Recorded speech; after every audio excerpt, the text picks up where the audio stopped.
At my father's 65th birthday dinner, he stood up from his chair at the head of the table, tapped his wine glass with a butter knife, and announced that he was stepping back from Mercer Construction. He said my brother would be taking over as president. He said the company my mother had poured 23 years of her life into was being handed to a man who had missed 40% of his project deadlines in the last fiscal year alone. And then my father looked across the table at me, smiled with something I can only describe as pity, and said, "Claire, you'll always have a place answering phones." My brother laughed. Some of the guests laughed too. I sat with my hands folded in my lap and looked at the flower arrangement in the center of the table, white dahlias and eucalyptus, which had been my mother's favorite, and I thought about how she would have looked at that moment. I didn't have to wonder long, because I knew exactly what she had quietly done about it, even before I did. Let me start from the beginning. My mother built Mercer Construction from a permit application and a second mortgage on our house in Canada. That was 1998. My father was a site foreman with good instincts and a loud voice, and she was the one who knew how to read a balance sheet, how to talk to a bank, how to navigate the City of Ottawa's Planning and Development Office without losing her temper. She told me once that the trick was to always send a thank you card after every approval. She had a box of cards in her desk drawer, the kind with a small maple leaf embossed in the corner, and she wrote each one by hand. She said people remembered handwriting. She was right about most things. I started working for the company the summer I turned 19, not because my parents pushed me, because I wanted to. I had just finished my first year of civil engineering at Carleton, and I wanted to understand what the drawings I was studying actually became when they hit real ground. My mother put me in the project coordination office that summer, cross-referencing subcontractor invoices against site logs. It was not glamorous. I drove a 2001 Civic with a broken defroster and ate my lunch at my desk every single day, and I was genuinely, completely happy. My brother was 4 years older than me. He had done a business degree at Queen's, which my father paid for in full, and he had come back to Ottawa with a degree, a girlfriend from Toronto, and a deep and abiding belief that the company owed him something simply because he shared a last name with it. He joined Mercer Construction officially when I was 22. My father gave him the title of Vice President of Operations on his first day. He had never been on a construction site in a professional capacity in his life. I want to be fair. My brother was not entirely useless. He was charming in client meetings. He had a way of making people feel heard, which is genuinely valuable in this industry. But he did not understand how a project actually ran. He did not know what a load-bearing beam was. He approved change orders without reading them and once nearly lost us a school board contract because he signed off on the wrong insulation spec. It was me who caught it, at 11 o'clock on a Tuesday night, going through the file at home because I had a feeling something was off. I called the site super at 7 the next morning. We fixed it. My brother never knew it happened. My father knew I carried a significant part of the operational weight of that company. He knew because the numbers showed it. Under the residential division I managed, our completion rates improved, our deficiency lists shortened, our client satisfaction scores, which my mother had insisted we track every year, went up consistently. My father would nod at these numbers in our quarterly reviews and say things like, "Good work, Claire," in the tone someone uses when they're acknowledging a competent employee, not a person they're genuinely proud of. I used to think he just wasn't good at expressing it. I used to make excuses for him the way daughters do when the alternative is too painful to sit with. My mother got sick in the winter I was 34. Pancreatic cancer, which is the kind that doesn't give you much time to argue with it. She was diagnosed in January, and she died in October of the same year. In those 9 months she did 3 things that I did not fully understand until much later. She organized her personal belongings with meticulous care. She spent as much time as she could with me, and almost none of it talking about the company. And she had several private meetings with our family's notary and estate lawyer, a woman named I'll just call her the notary, at an office in Westboro that I drove past every day on my way to work without thinking about it. My mother did not tell me what those meetings were about. She told me she was getting her affairs in order, which is a phrase people use when they don't want to make death feel like a conversation topic. I didn't push. I wish I had asked more questions. But I also think she knew exactly what she was doing, and she had her reasons for doing it quietly. After she died, we went through a standard probate process in Ontario. Her estate included some personal savings, the family cottage on the Rideau Lakes that she had inherited from her own mother, and her shares in Mercer Construction. Or so we believed. My father handled most of the estate administration with a lawyer of his own choosing, a semi-retired man who had been handling Mercer family matters since before I was born. I was deep in grief and deeper in work. The residential division didn't pause for bereavement. I was on site calls 4 days after her funeral because 2 of our framing crews had a scheduling conflict that no one else seemed to know how to solve. I told myself I would look at the estate documents properly when things slowed down. Things never slowed down. I am sure many of you know exactly what I mean by that. Life at the company after my mother died was different in ways that are hard to describe. She had been a buffer. Though I hadn't recognized her as one while she was alive. She attended every senior leadership meeting and she had a way of redirecting conversations that were going sideways not by confronting anyone, but by asking a question at exactly the right moment that made the room reconsider what it was about to do. Without her there, my father and my brother had more room to move in directions that made me uneasy. My brother started involving himself in the residential division. Not officially. He would drop by project meetings and offer opinions. He would copy himself on correspondence I hadn't included him on. He would say things in front of clients like, "We're really excited about Claire's work on this one," in a tone that positioned him as the one assessing my work rather than a peer. When I raised it with my father, he said my brother was just trying to stay connected to all parts of the business. He said it was good that the 2 of us were collaborating. He said my mother would have liked that. I stopped raising it. The birthday dinner was at a restaurant in the Glebe. A place my father had always liked, dark wood and leather banquettes and a wine list that made the sommelier very pleased with himself. There were maybe 20 people there, family, friends, a few longtime business associates, my brother and his wife, who wore a dress that I remember thinking was absolutely beautiful and completely inappropriate for October in Ottawa. My brother's 2 kids were at a table in the corner with an iPad and a plate of bread. I came alone. I had been seeing someone, but things were complicated, and the dinner felt like the kind of event where bringing someone would require more explanation than I had energy for. I sat to my father's left. My brother sat to his right.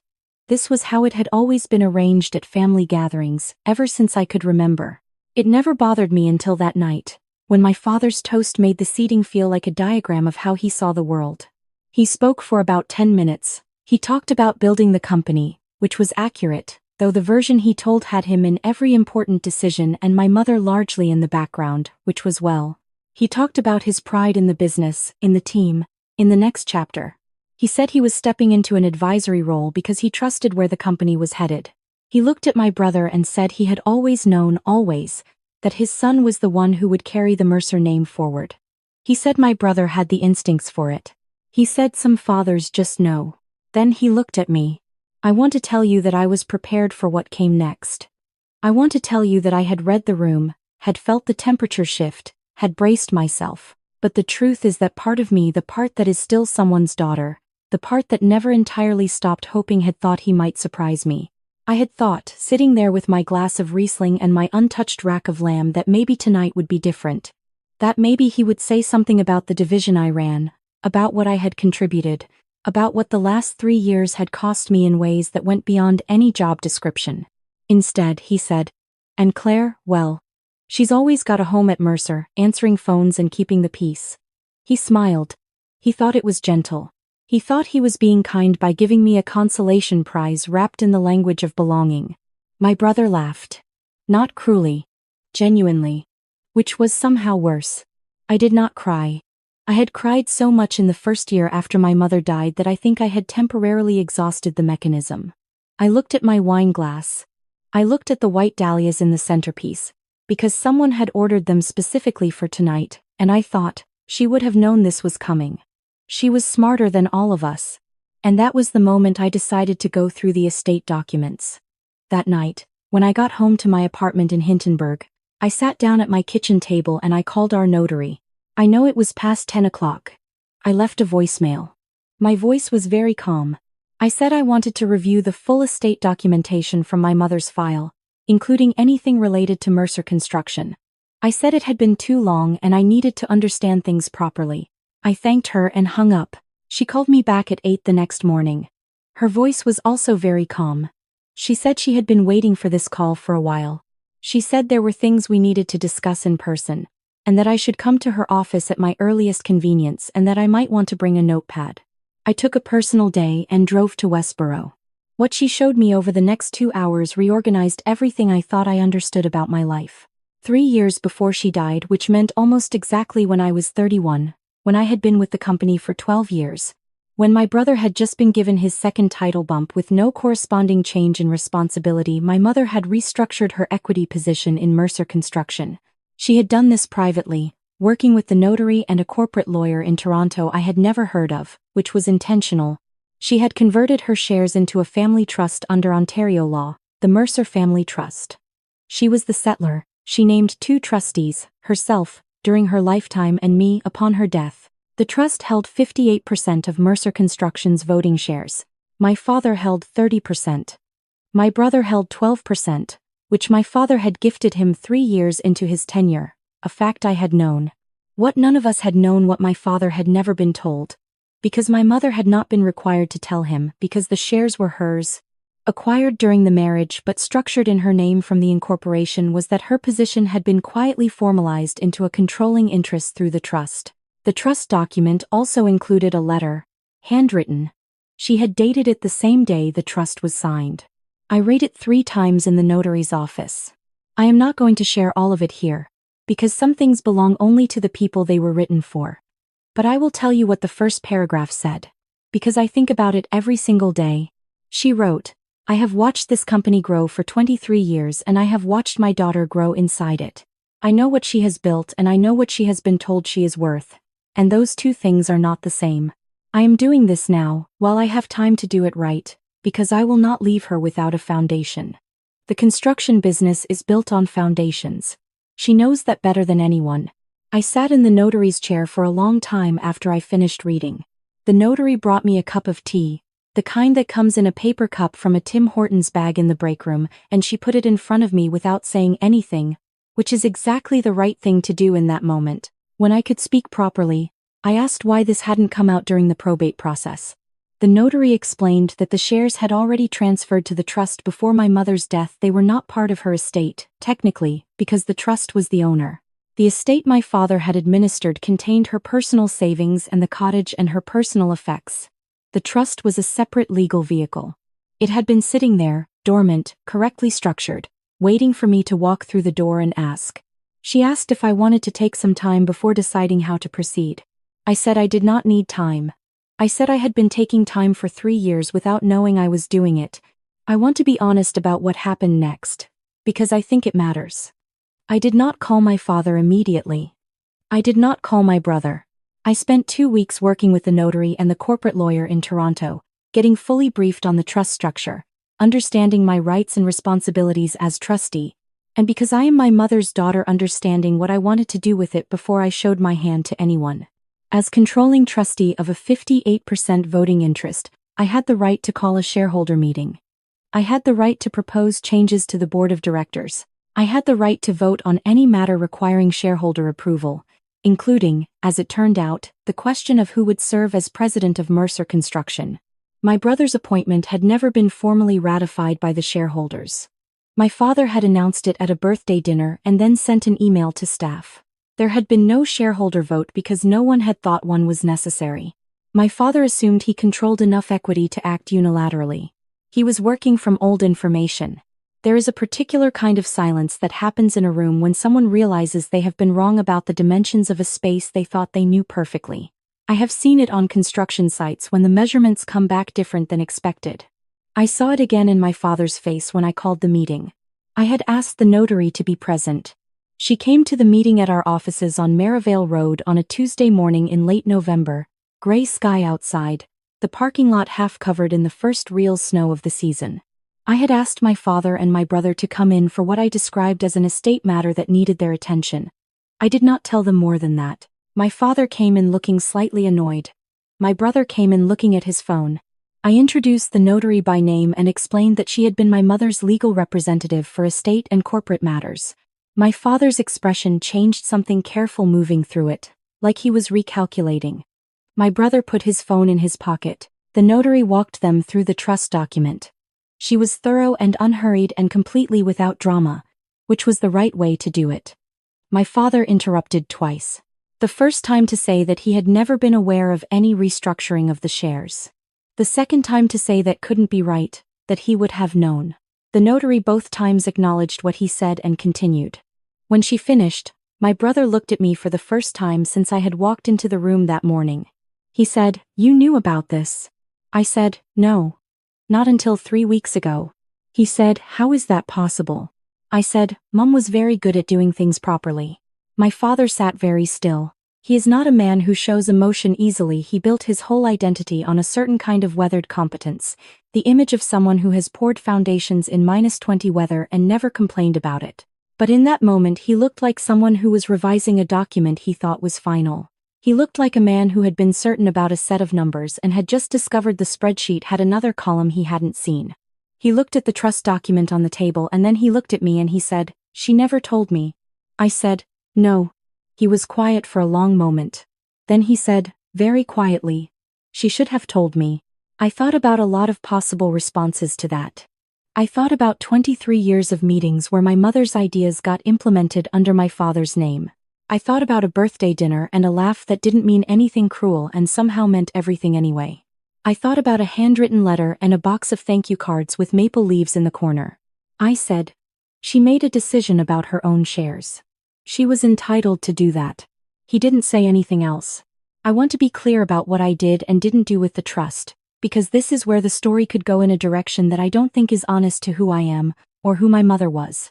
I did not fire my brother. I did not walk into the office the next day and start issuing directives from the trustee position like someone collecting on a debt. That is not how I was raised and it is not how I operate, and frankly, it's not what my mother's letter asked of me.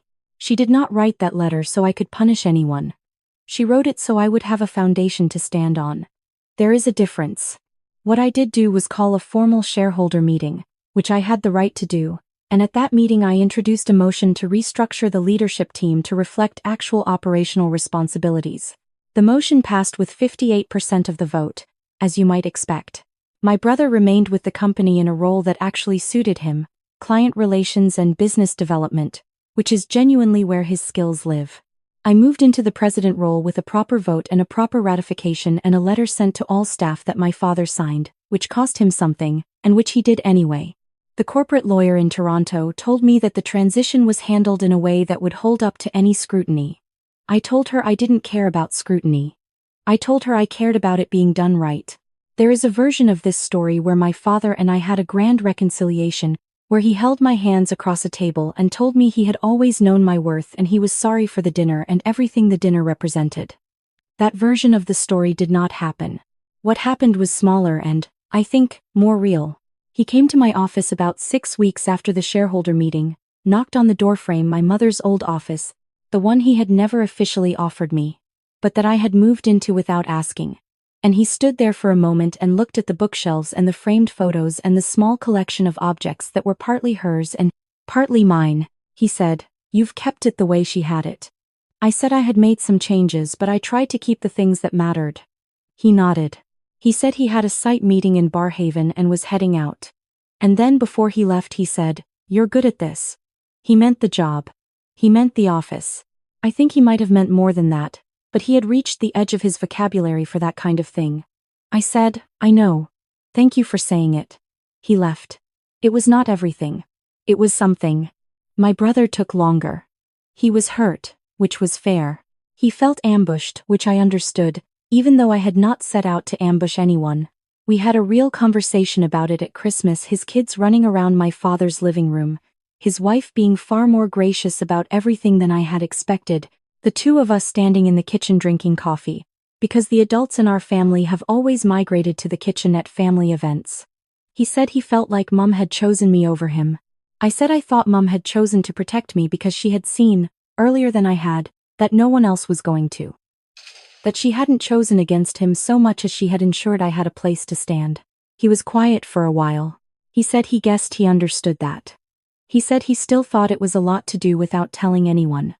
I said I thought she probably would have said it was her decision to make. We didn't hug it out. We stood in the kitchen and finished our coffee, and then his youngest came running in crying about something, and we both moved to deal with that, And by the time it was handled, the conversation was over and we were just family again, which is sometimes the best you can hope for. The first full year under the new structure, our residential division had its best completion numbers in the company's history. We won a contract with the City of Ottawa for a mixed-income housing project in Gloucester that my mother had actually identified as a priority area years before she died. I found a memo in her files. I framed it and put it on the wall beside the window in her office. My office. I have thought often about why she didn't tell me while she was alive. I have a few theories and I think they are all partly right. I think she didn't want to make the trust about conflict. She didn't want me going into the office every day knowing I held a majority position, because that would have changed how I showed up, would have made me either arrogant or guarded in ways that wouldn't have served me. I think she wanted me to earn my place the long way, because she had, and she knew what that kind of earning does to your understanding of a thing. And I think she also just knew she was running out of time, and that some things take longer to explain than time allows, and that a document carefully signed in a Westboro notary's office would say what she needed it to say when the moment was right. She was right about most things. I said that already. It bears repeating. There are nights when I sit at that desk, late, after everyone else has gone home. The building quiet the way an office building goes quiet in the evening, the particular hum of emptiness that feels different from daytime noise rather than just the absence of it, and I pull out the letter she wrote. The paper has softened from handling. I have it in an archival sleeve now, which the notary suggested, and I take it out of the sleeve carefully. I read the first paragraph. I think about a woman who loved her daughter enough to build her a foundation before she ran out of time to watch her use it. I think about white dahlias and thank you cards and a box of envelopes with maple leaves in the corner. I think about what it means to be protected by someone who is no longer here to know that it worked. It worked, Mum.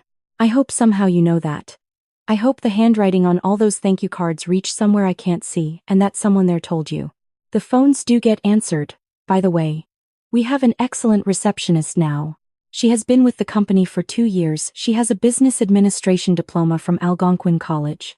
And she is very good at her job, which I tell her regularly, in writing, because my mother always said people remember handwriting.